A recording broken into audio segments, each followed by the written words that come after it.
हस्बी अल्लाह व निअमल वकील। इसके अलावा इजराइल ने एड ट्रक के ऊपर, जी हाँ, जिस ट्रक से मदद आ रही थी उसी ट्रक पर हमला कर दिया, जिसके साथ साथ उस ट्रक में मौजूद आसपास खड़े टोटल 8 लोगों की मौत हो गई।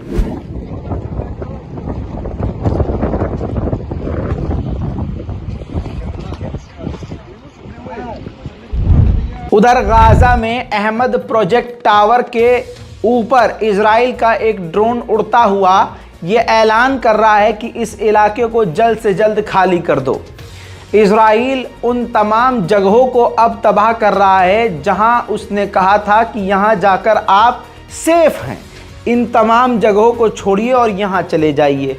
अब जब लोग वहाँ जा रहे हैं तो कुछ दिनों बाद इजराइल वहाँ भी ऐलान कर रहा है कि यहाँ से आप निकल जाइए। इजराइल की बेगैरती का सबूत आपके सामने।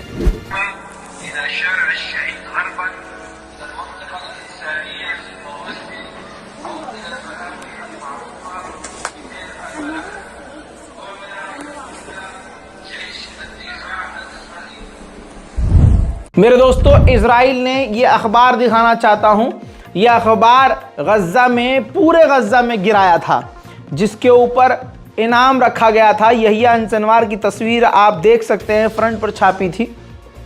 उस पर अरबिक में पूरा ये अखबार छापकर इनाम रखा गया था। आप लेफ्ट साइड देख सकते हैं, बारकोड दिया गया था। स्कैन करके तमाम जानकारी हमास से जुड़ी देने के लिए डिटेल दी गई थी और उसके बदले में, उसके एवज़ में पैसे देने की बात की गई थी।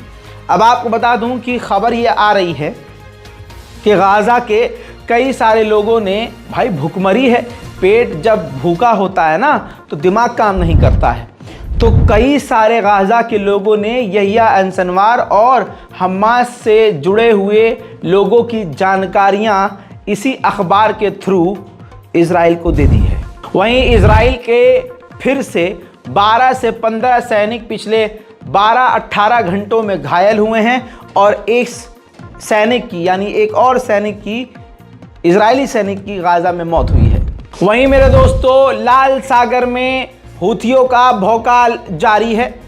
आइए ये तस्वीर मैं आपको दिखा रहा हूं, ध्यान से देखिए। पानी के अंदर ये जो कुछ नज़र आ रहा है, ये बरतानिया का वही जहाज़ है जिसे हूथीज़ ने हमला करके आधा डुबोया था, बाकी का अल्लाह ने डुबोया, यानी तूफ़ान से डूब गया।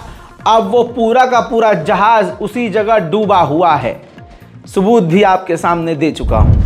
वहीं अमेरिका ने पानी और दवा छोड़कर खाने की मदद गाज़ा में फिर से गिराई, जिसकी तस्वीर पहली बार सामने आई।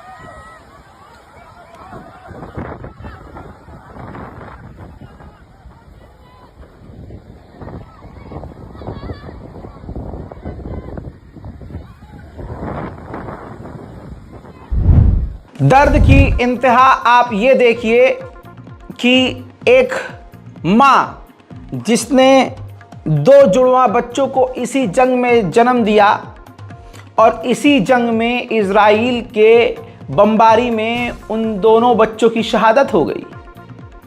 कुछ दिन के लिए वो गोद में आए और उसके बाद वो खाक में चले गए। माँ के दर्द को सिर्फ एक माँ समझ सकती है, लेकिन आपके सीने में इंसानियत है तो इस दर्द को समझ कर देखिए।